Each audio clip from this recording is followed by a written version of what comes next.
सत श्री अकाल, तुसी देख रहे हो हमदर्द टीवी ते मैं सतविंदर सैनी ते इस समय दी वड्डी खबर आ रही है जापान तो।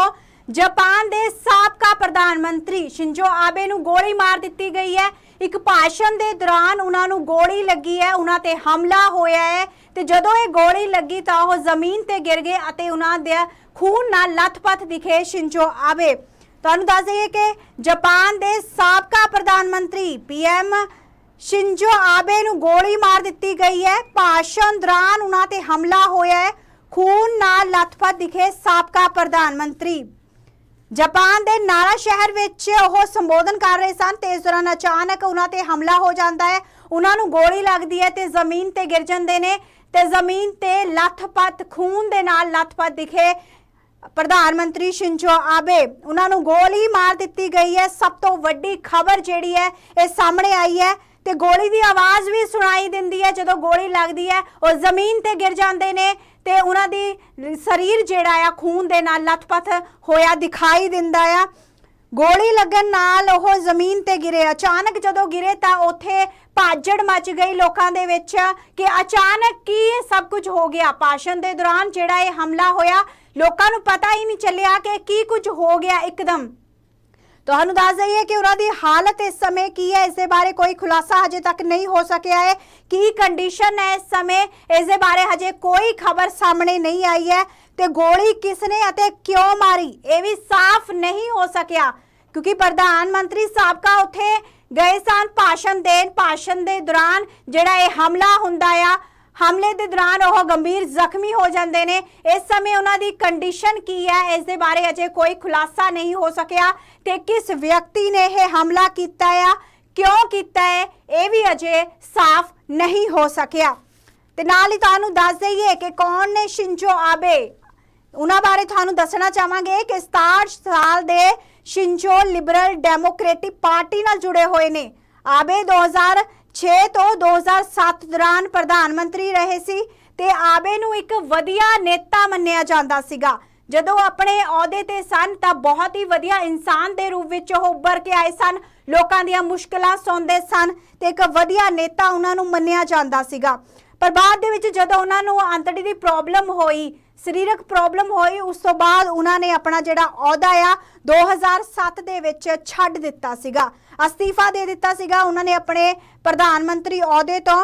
ते शिंजो आबे लगातार 2803 दिन प्रधानमंत्री रहे अपने अहुदे ते। जदों तक ओह रहे उन्होंने अपना वधिया बाखूबी तरीके दे नाल काम कीता। इस लई अज भी उन्हां नूं एक वधिया नेता दे रूप विच देखिया जांदा आ। 2006 तो 2007 दे दौरान ओह प्रधानमंत्री अहुदे ते रहे सी। ते एक बार फिर तुहानूं दस दईए कि जापान दे साबका प्रधानमंत्री शिंजो आबे नूं गोली लगन दी खबर जिहड़ी है वो सामने आई है। वो पश्चिमी जापान दे नारा शहर विच एक सभा नूं संबोधन कर रहे सन। सभा नूं संबोधन करन पहुंच रहे सन, भाषण दे रहे सन। इस दौरान अचानक वो डिग गए। जदों वो डिगे तो लोकां दे विच अफड़ा तफड़ी दा माहौल पैदा हो गया। तो बाद दे विच जाके यह साफ होया कि उन्हां नूं गोली लगी है, किसी ने उन्हां ते हमला कर दिता है। ते एक रिपोर्ट दे विच ये भी खबर सामने आई है कि जदों उन्हां नूं गोली लगी तो गोली लगन दी जिहड़ी आवाज़ भी है वो साफ सुनाई दित्ती है। ते गोली लगन नाल शिंजो आबे डिग गए। उस समय लोकां दे विच सहम दा माहौल पैदा हो गया, भाजड़ मच गई उत्थे ते लोकां ने भजना शुरू कर दिता। उस तो बाद शिंजो आबे नूं जदों लोकां ने देखिया तां ओह खून नाल लथपथ हो गए सन। इस समय उन्हां दी कंडीशन की आ, की उन्हां दे हालात ने, इस दे बारे कोई खबर सामने नहीं आई है। ते दस दईए कि ये गोली किसने मारी है, क्यों ये हमला होया है, इस दे बारे भी अजे साफ नहीं हो सकिया। एक बार फिर तुहानूं दस दईए कि इस समय दी वड्डी खबर आ रही है जापान तो, जिथे जापान दे साबका प्रधानमंत्री शिंजो आबे नूं किसी व्यक्ति ने गोली मार दित्ती है। भाषण दे रहे सन ते भाषण देन दौरान ये वड्डा जिहड़ा आ हमला जापान दे साबका प्रधानमंत्री ते होया आ। ते इस दौरान उन्हां दी कंडीशन की आ, की उन्हां दे हालात ने, ये खबर हजे नहीं साफ हो चुकी होई। हालात किस तरह दे ने, नाजुक ने, क्योंकि गंभीर हालत उन्हां दी दसी जा रही है।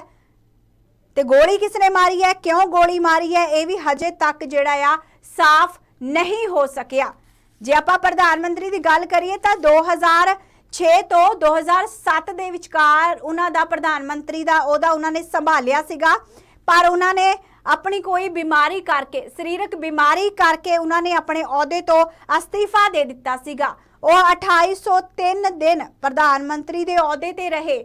ਜਿੰਨਾ ਟਾਈਮ ਉਹ ਪ੍ਰਧਾਨ ਮੰਤਰੀ ਦੇ ਅਹੁਦੇ ਤੇ ਰਹੇ, ਉਹਨਾਂ ਨੇ ਆਪਣਾ ਕੰਮ ਜਿਹੜਾ ਆ ਬਾਖੂਬੀ ਤਰੀਕੇ ਦੇ ਨਾਲ ਕੀਤਾ ਸੀਗਾ। ਲੋਕਾਂ ਦੀਆਂ ਮੁਸ਼ਕਿਲਾਂ ਸੁਣੀਆਂ, ਲੋਕਾਂ ਦੇ ਜਿਹੜੇ ਕੋਈ ਵਿਵਾਦ ਸੀ, ਕੁਝ ਵੀ ਉਹਨਾਂ ਨੂੰ ਪ੍ਰੋਬਲਮ ਆਂਦੀ ਸੀ ਤਾਂ ਬਹੁਤ ਹੀ ਵਧੀਆ ਤਰੀਕੇ ਦੇ ਨਾਲ ਉਹ ਹੈਂਡਲ ਕਰਦੇ ਸਨ। ਇਸ ਲਈ ਉਹਨਾਂ ਨੂੰ ਇੱਕ ਵਧੀਆ ਨੇਤਾ ਮੰਨਿਆ ਜਾਂਦਾ ਸੀਗਾ। ਲੋਕਾਂ ਦੇ ਵਿੱਚ ਕਾਫੀ ਹਰਮਨ ਪਿਆਰੇ ਸਨ, ਇਹ ਵਧੀਆ ਨੇਤਾ ਸੀ। ਪਰ ਜਿਹੜਾ ਹਮਲਾ ਹੋਇਆ ਆ, ਇਹ ਬਹੁਤ ਹੀ ਮੰਦਭਾਗੀ ਜਿਹੜੀ ਘਟਨਾ ਆਪਾਂ ਕਹਿ ਸਕਦੇ ਹਾਂ ਕਿ ਇਹ ਵਾਪਰੀ ਹੈ, ਕਿਉਂਕਿ ਇੱਕ ਵਧੀਆ ਨੇਤਾ ਸੀਗਾ ਤਾਂ ਹੋ ਨਹੀਂ ਸਕਦਾ ਕਿ ਉਹਨਾਂ ਦੀ ਕਿਸੇ ਦੇ ਨਾਲ ਦੁਸ਼ਮਣੀ ਹੋਵੇ। ਹੁਣ ਇਹ ਕਿਉਂ ਹਮਲਾ ਹੋਇਆ ਆ, ਕਿਸ ਨੇ ਕੀਤਾ ਆ, ਇਹ ਤਾਂ ਹੁਣ ਥੋੜੀ ਦੇਰ ਵਿੱਚ ਹੀ ਪਤਾ ਚੱਲੂਗਾ ਜਦੋਂ ਪੁਲਿਸ ਆਪਣੀ ਜਾਂਚ ਕਰੂਗੀ, ਕਿਉਂਕਿ ਇਸ ਤਰ੍ਹਾਂ ਦੇ ਹਮਲੇ ਜਿਹੜੇ ਨੇ, ਪ੍ਰਧਾਨ ਮੰਤਰੀ ਤੇ ਇਹ ਹਮਲਾ ਹੋਇਆ, ਇਹ ਕੋਈ ਛੋਟੀ ਗੱਲ ਨਹੀਂ ਹੈ, ਇਹ ਬਹੁਤ ਵੱਡੀ ਗੱਲ ਹੈ ਕਿ ਇੱਕ ਪ੍ਰਧਾਨ ਮੰਤਰੀ, ਜਿਹੜੇ ਸਾਬਕਾ ਪ੍ਰਧਾਨ ਮੰਤਰੀ ਆਪਾਂ ਕਹਿ ਸਕਦੇ ਹਾਂ ਕਿ ਉਹਨਾਂ ਤੇ ਇਹ ਵੱਡਾ ਹਮਲਾ ਹੋਇਆ। ਇਹ ਕੋਈ ਛੋਟੀ ਗੱਲ ਨਹੀਂ ਹੈ। ਇਸ ਦੀ ਜਾਂਚ ਜਿਹੜੀ ਹੈ ਹੋਣੀ ਚਾਹੀਦੀ ਹੈ ਤੇ ਪਤਾ ਲਗਾਉਣਾ ਚਾਹੀਦਾ ਹੈ ਕਿ ਇਹ ਹਮਲਾ ਜਿਹੜਾ ਹੈ ਕਿਉਂ ਕੀਤਾ ਗਿਆ ਹੈ,